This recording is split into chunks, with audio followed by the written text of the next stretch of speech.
warahmatullahi wabarakatuh. Waalaikumsalam warahmatullahi wabarakatuh. Selamat datang di podcast FTIK Progresif. Buka pikiran, buka hati, meraih ridho ilahi. Oke, sebelumnya perkenalkan saya di sini Imani Ulul Azmi sebagai host di podcast kita pada hari ini. Di sini saya bersama Bapak Profesor Dr. Muhammad Rokib MAG. Betul Bapak. Jadi di sini kita akan membahas puasa dan penebusan dosa. Baik Bapak, sebelumnya di sini puasa dengan penebusan dosa itu ada apa hubungannya Pak? Ya, orang yang melakukan aktivitas selalu saja menginginkan imbal balik. Betul. Itu logikanya. Kalau di agama lain ada upacara penebusan dosa dengan persyaratan ini itu, di dalam Islam itu sangat gampang dan murah meriah. Nggak pakai biaya, nggak pakai prosedur sulit. Di antaranya hadis Nabi yang sangat populer dan sering dibaca di bulan suci Ramadan. Kata Nabi, man soma Ramadan imana wahtisaban ghufira lahu ma taqaddama min dhanbi. Siapa yang melaksanakan ibadah puasa di bulan suci Ramadan dengan iman dan mengharapkan ridho Allah, mengharapkan pahala Allah, maka dosa-dosa yang telah lalu dimaafkan, diampuni. Berarti puasa bulan suci Ramadan dengan keimanan yang kuat dan dasar menginginkan pahala dari Allah, diberikan imbal balik seperti orang telah melakukan penebusan dosa. Dosa-dosa yang lalu beres, hilang, sudah tidak ada lagi dengan catatan itu. Dan dosa yang dimaksud adalah dosa yang terkait dengan kesalahan terhadap Allah. Tetapi kalau kaitannya dengan kesalahan terhadap manusia, misalnya utang piutang, urung nyaur, ya harus nyaur dulu. Nggak bisa, kan saya sudah puasa, masa utang saya belum lunas? Nah itu nggak begitu. Kalau utang piutang, pinjam meminjam, ya harus dikembalikan. Ya boleh kemudian ya ini lunas dengan alasan telah melaksanakan ibadah puasa di bulan suci Ramadan. Jadi enak sekali jadi orang Islam itu. Oh, salahnya segunung, nah, itu bisa terbebas dan terhapus dari kesalahan dan dosa-dosa itu. Karena itu, bagi setiap Muslim yang mempercayai tentang ini, itu tidak boleh meremehkan siapa. Iya, kamu dosa, kamu ini. Loh, kalau dia tobat, dia melaksanakan ibadah puasa, selesai sudah. Jadi jangan jangan sombong bahwa telah melakukan sesuatu yang baik. Sementara menghina, meremehkan pada orang yang melakukan kesalahan apapun. Ya, kesalahan apapun. Misalnya ada perempuan tuna susila, ya, PSK, apa gue? Perempuan PSK, perempuan seks komersial, ya, ya, menjajakan ini kenikmatan seksual dengan imbal balik. Itu kan di masyarakat kita dibilang orang yang rendah martabatnya, hina, diremehkan, ya. Bahkan kadang ada yang menolak kehadiran yang bersangkutan untuk bisa hadir di forum-forum tertentu, termasuk forum pengajian ibu-ibu. Ibu-ibu yang suka ngaji kemudian meremehkan ibu-ibu yang nggak suka ngaji, atau bahkan ibu-ibu yang melakukan kesalahan, termasuk tadi itu. Nah, begini nih nggak boleh di dalam Islam. Karena kalau orang kayak gini ini sekali tobat bulan puasa, kemudian berpuasa bulan suci Ramadan, habis dosanya. Yang senang ibadah tetapi dermimil mulutnya, dia nambah dosa. Karena itu indah sekali sebenarnya ajaran agama kita ini. Banyak hal sebagai pintu dan penebus dosa. Sangat mudah. Yang terpenting iman dan memiliki keyakinan akan pahala dari Allah Subhanahu wa ta'ala. Terus kira-kira kenapa sih Pak puasa itu bisa untuk menebus dosa? Iya. Kenapa filosofinya kenapa puasa itu untuk penebusan dosa itu kenapa? Oke. Setiap orang yang sehat itu pasti menginginkan untuk berpuasa dengan caranya. Setiap orang sehat dengan caranya. Apakah dia beragama Islam atau tidak Islam?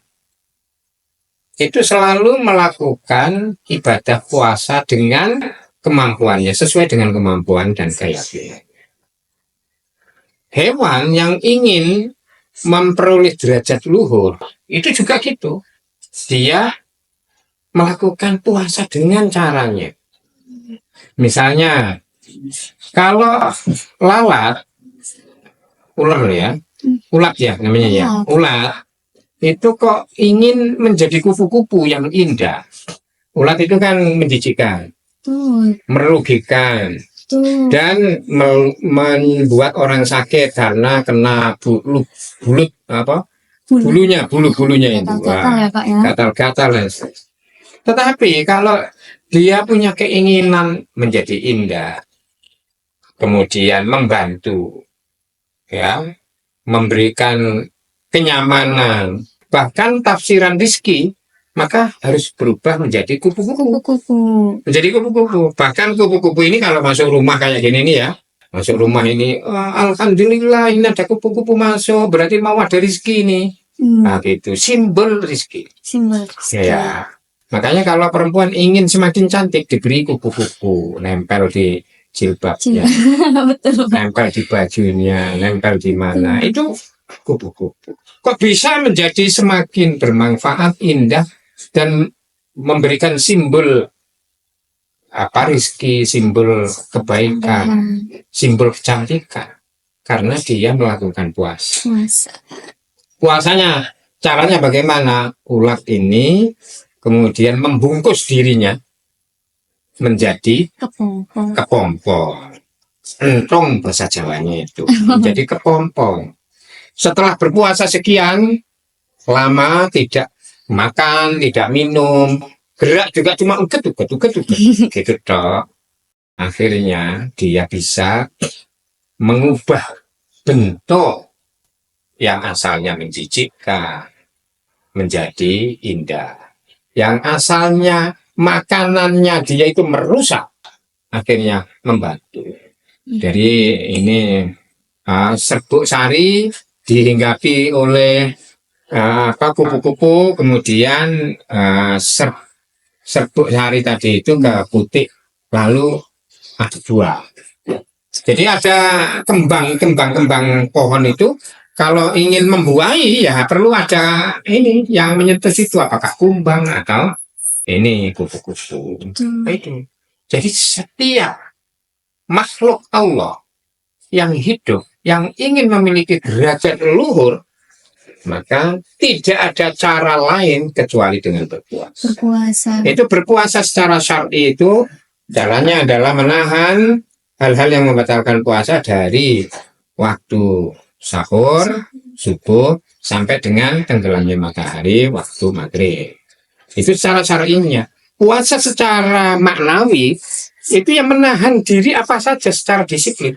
Kalau kamu kuliah, bagaimana agar bisa memiliki kualitas bagus? Ya puasa. Caranya apa? Membaca, menulis, meneliti, berdiskusi. Nah, kemudian malam-malam bangun setelah sholat tahajud, kemudian membaca kitab suci, membersihkan diri, dan lain-lain. Wah, jos. Nah, gitu. Karena itu puasa bisa menghapus dosa-dosa. Puasa itu artinya disiplin. Puasa itu sama dengan as-saum. As-saum itu artinya sama dengan imsak. Al-imsaku al-insaku bi. Kalau ini saya jelaskan nanti 50 menit ke depan. Sementara waktunya tinggal beberapa menit. Betul sekali gitu ya. Bapak. Heeh. Lalu saya ingin tanya nih Pak, kira-kira dosa yang diampuni setelah berpuasa itu apa saja contohnya Pak? Ya, contohnya misalnya kalau kamu telat ini sholat, Telat sholat. dosa kan? Dosa Pak. Nah, ini wah kok telat 1 jam ini gimana lah, nggak apa-apa lah gitu. Tuh. Meremehkan kewajiban. Salah-salah Anda misalnya lagi sama orang tua dipanggil tidak segera memanggil atau meremehkan orang tua. Mungkin orang tua tidak sakit hatinya, tetapi kamu telah melakukan dosa terhadap orang tua karena tidak birrul walidain, tidak menghormati orang, meskipun orang itu ini tidak merasa sakit. Nah itu dosa begini-begini, dosa kecil-kecil dan dosa mungkin besar tetapi tidak terkait dengan muamalah dengan orang lain, maka bisa diampuni asal dengan tadi tobat, iman kepada Allah dan mengharapkan ini dapat pahala, waktu sabar, dapat pahala dari Allah Subhanahu wa Ta'ala. Jadi ini nggak usah ribet dengan perilaku orang. Ditata sendiri dirinya ini agar disiplin dan ini sesuai dengan ajaran agama. Jika gini, maka seorang muslim itu bisa melakukan penebusan dosa berkali-kali. Kalau di agama lain mungkin ada momentum tertentu dan prosedur yang mungkin lebih rumit ya. Kalau di dalam Islam kapan dengan cara begitu?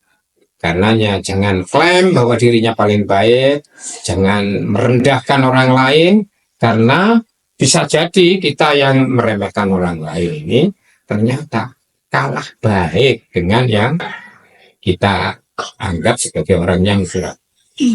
Siap untuk menerima kelemahan orang lain, siap untuk melihat kesalahan orang lain tanpa dendam, tanpa iri hati, tanpa rasa benci dan lain sebagainya, karena semua yang ada di hadapan kita semuanya adalah relatif yang absolut hanya Allah, yang mutlak hanya Allah Subhanahu wa Ta'ala.